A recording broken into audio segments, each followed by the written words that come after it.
we're going to go ahead and use the information. I have the screen right now. I'm going to go ahead and put this in top view. Go ahead and adjust that a little bit.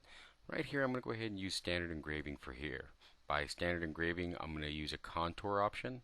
So I'm going to use the option for toolpath, contour. This is sample engraving, that's fine. Using my chaining option, I'm actually going to use the option for window.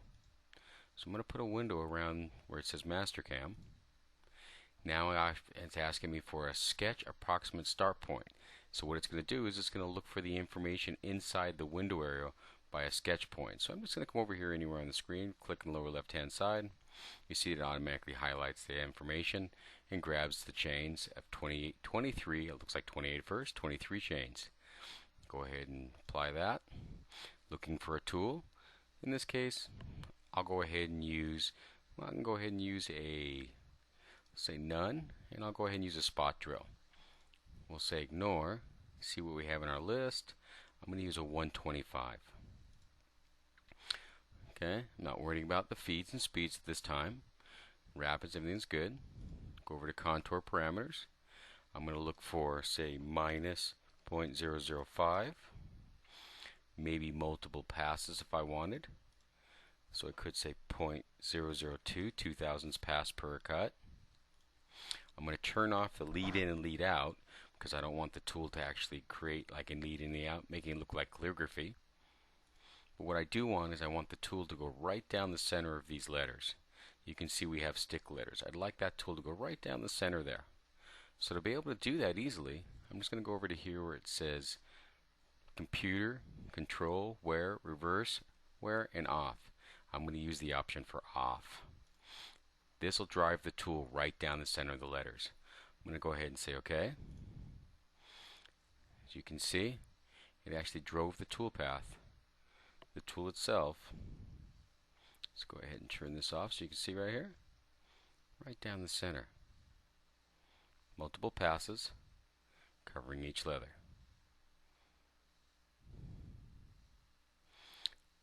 Okay. Alt-T shuts off my toolpath for me. Put it back in top view. I'm going to go through over now and I'm going to actually use CAD CAM was here and do a pocket thought so that I actually can have letters engraved down into it. Where you could do the reverse thought is actually having raised letters by using these as your islands and using the outside profile to actually leave your letter standing. So I'm going to go ahead and toolpath, pocket. I'm going to try the area again, the window option again. Selecting everything here. Using a sketch point, can be anywhere I want. Finds the geometry.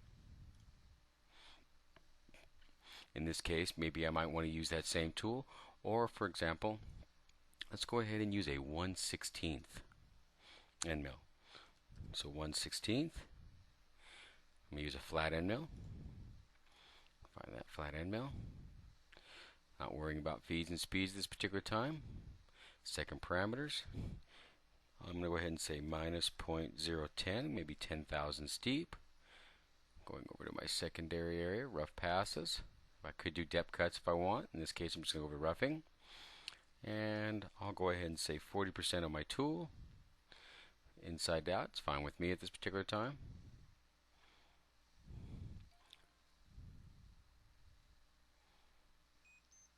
Let's go ahead and see back here again. You can see, did it actually cut inside that area for me? Okay. So just using a standard pocket. So if I actually set this and go ahead and put this in like an isometric view, select both of these right now. Let's go ahead and verify that our stock is set up. Looks like we do have our stock set up. We're okay.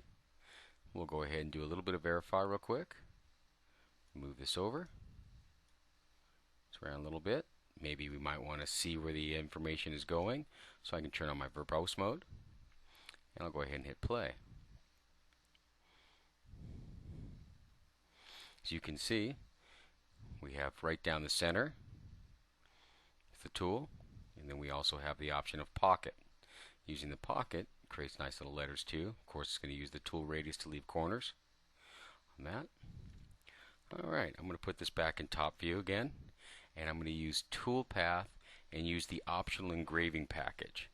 Okay, so hitting engraving. I'm going to do the same thoughts I've done in the past. I'm going to use the window. I could chain if I wanted to individually chain each one, but in this case you can see how much easier it is to go ahead and actually put a window around this. So putting the window, once again, hey, I'll sketch point from the right this time. Looking at what my note says here. Sketch point for everything that's inside that window. Go ahead and do that. Apply that.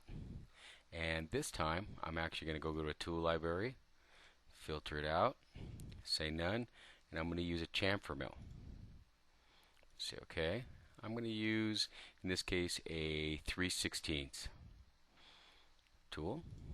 Chamfer mill. It looks for the angle. Already knows what the angle and everything is.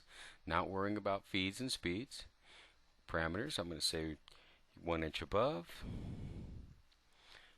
And we can go ahead and say, hey, minus 50 thousandths for this particular time. And coming over to the other options, roughing, finishing. Do I want to do some roughing passes? If I wanted to rough out some of the detail, if they were wide enough letters.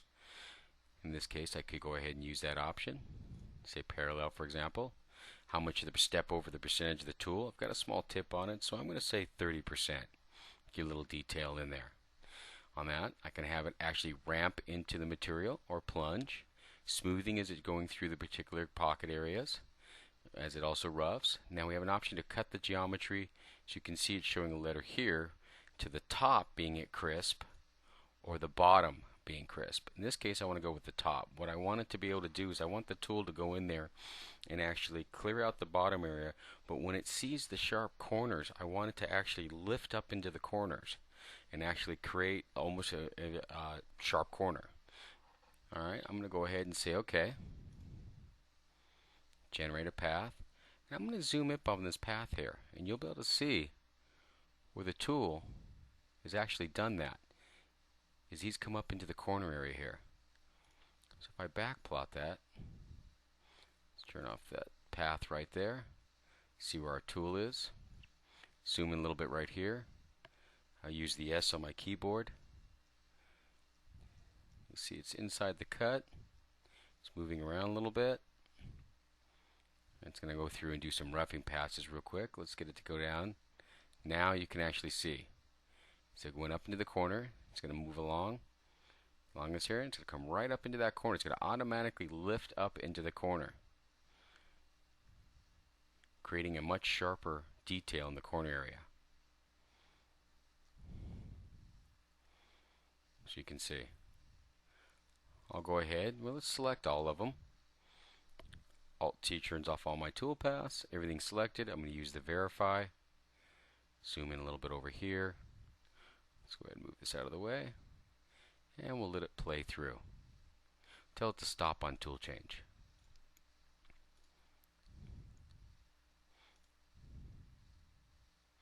Going through each tool. And I'm going to go ahead and slow the next tool down. Zoom in a little bit right there.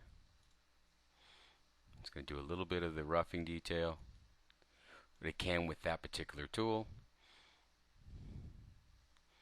Just taking out where the larger areas it could, and then it'll come back. If we had a more defined, smaller tool, we'd probably get more definition, step overs, and information like that.